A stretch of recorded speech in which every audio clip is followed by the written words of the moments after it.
If I sound like crap today, it's not because I'm not excited. It's just that I stayed up way too late after painting these guys, reading all of your wonderful comments. And seriously, you are all just the best.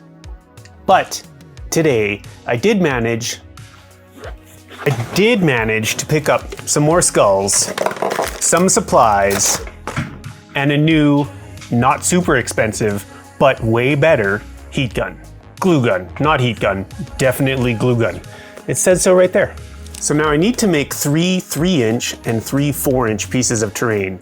And I was able to find little wood discs that are 3 inches and some acrylic plates that are 4 inches, making my life much, much easier.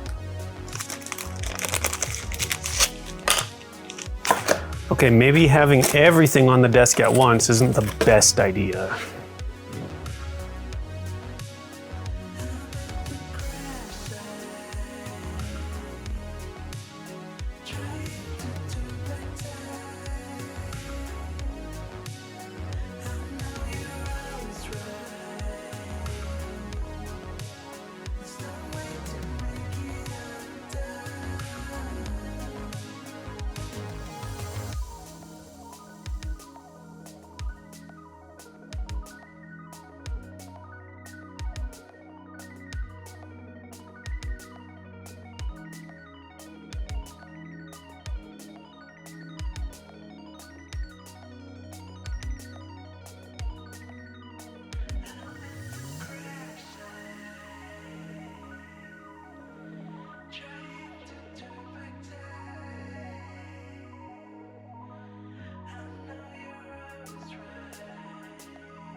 Three and 4-inch pieces of terrain are pretty important to Idols of Torment.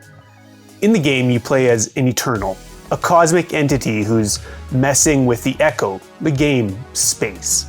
As an Eternal, you're given access to powers that you can play in the game. One of which is Echo Fade, which allows you to just remove a 3 or 4-inch piece of terrain from the game. Another one being Echo Form, which allows you to put a 3 or 4-inch piece of terrain into play. Personally, I keep all the 3-inch pieces of terrain off of the table and just use those for Echo Form. And so I like to keep them as impassable pieces that we can use to cut off access to the Lost or to each other. I should also clarify that I receive absolutely zero monetary gain from promoting Idols of Torment. Yes, JP and Jeremy are my buds and I want to see them successful, but ultimately, they just created a game that I love. Now, I think this statue needs to see a hammer.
All right, these are looking pretty good.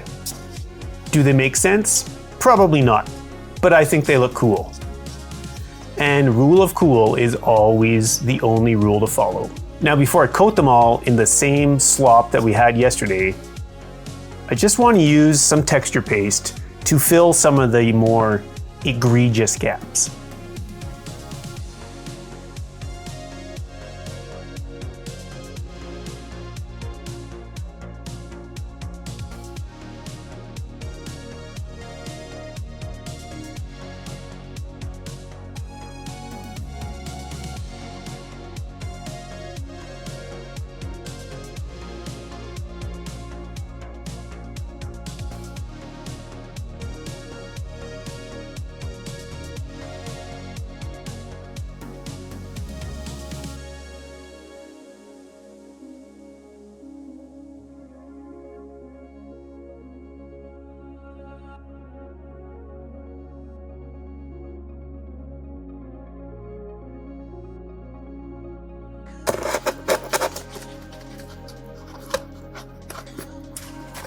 while those smaller pieces sit in the corner and think about what they've done, or dry, whichever comes first.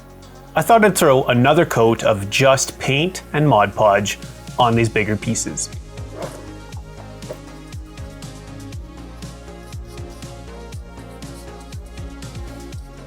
I like doing the second layer for security.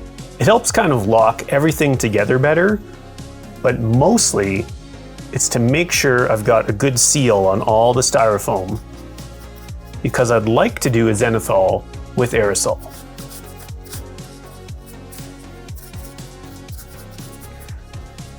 I really want to make sure I'm not going to run into a styrofoam melting situation.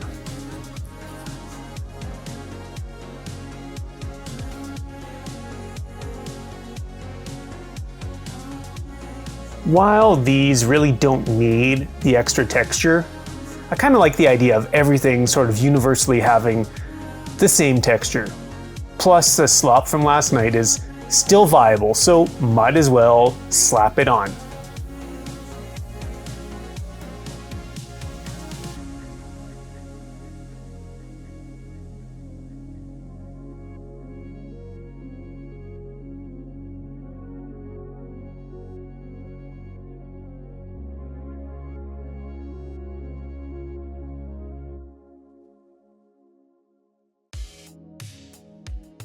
Now everything has a coat of sealing, texturing, goop all over it.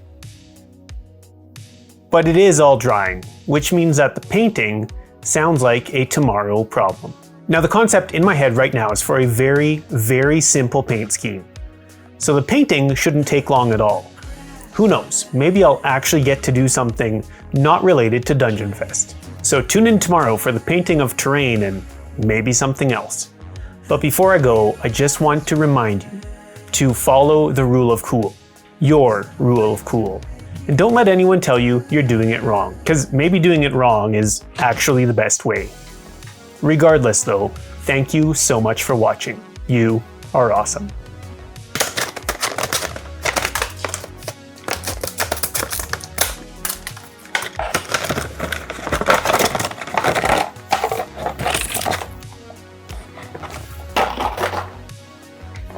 High and low heat even. We fancy now.